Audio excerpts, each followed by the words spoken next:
you're going to do this or I'm going to shoot you, and nothing ever happens. At a 35mm lens and a single frame camera, I took one frame. Eddie Adams photographed 13 wars, 6 American presidents, and every major film star over the last 50 years. History would be changed through his lens.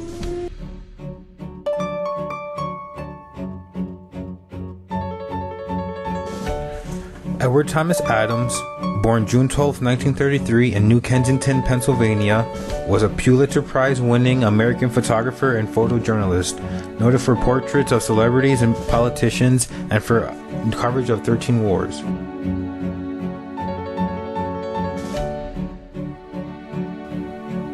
Adams shot various photo series, including portraits with celebrities like Louis Armstrong, documenting the homeless and refugees around the world, our U.S. military, and the wars that we fought in.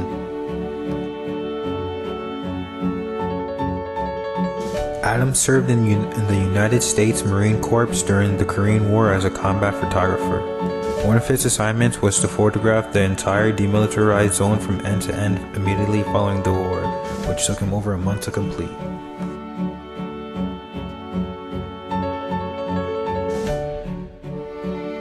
Adams is best known for his photo titled Saigon, documenting the event that took place at the beginning of this video at the Tet Offensive. Adams, Vietnam Police Chief General Nguyen Loan, and the Viet Cong prisoner Nguyen Van Layem will be eternally connected because of Adams's photo, possibly capturing Layem's last conscious moment. He may have earned his fame at that moment, but he lived in remorse for the rest of his life because of that photo. In regards to Loan and his famous photograph, Adams wrote in Time magazine in 1998, "Two people died in that photograph, the recipient of the bullet and General Loan. The general killed the Viet Cong. I killed the general with my camera. Still photographs are the most powerful weapon in the world. People believe them, but photographs do lie, even without manipulation. They are only half-truths."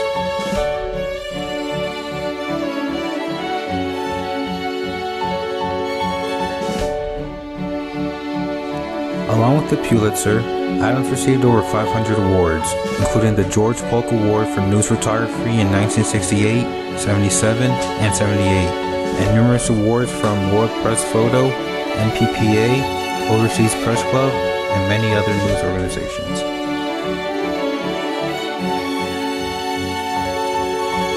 In 2009, Swan Galleries auctioned a special print of Adams's most well-known image, Saigon. The back of the photograph was signed and had Adams' notation, Saigon 1968. It sold for $43,200.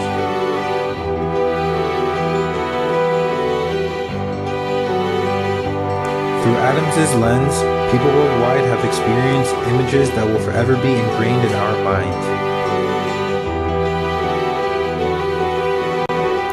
The photos Eddie took unite us all in the realities he documented, bringing people closer with photos that evoke emotions and the connections that come from those emotions.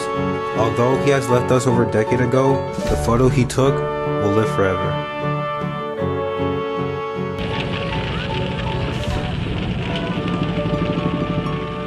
As cleanup began on the second day of fighting in Cholon, a Chinese section of Saigon, 1/500th of a second would forever link this man's fate to that of Eddie Adams. And had a sequence of pictures, just walking around. I don't know who this guy is. And they stopped for a minute. I was about 5 feet away from the prisoner. And to my left, this guy, I had no idea. And he went over and I seen him go for his pistol. Well, when somebody goes for their pistol, they normally threaten that I've taken pictures like this, I'm going to shoot you, and nothing ever happens. At a 35mm lens and a single frame camera, I took one frame. According to the U.S. Army, they said the bullet was still in his head when the picture was taken. I mean, I didn't even know I got him shooting him. Anyway, this was interesting. So it hadn't left his head, according to all their whatever. When I seen the picture, I wasn't impressed. And I'm still not impressed.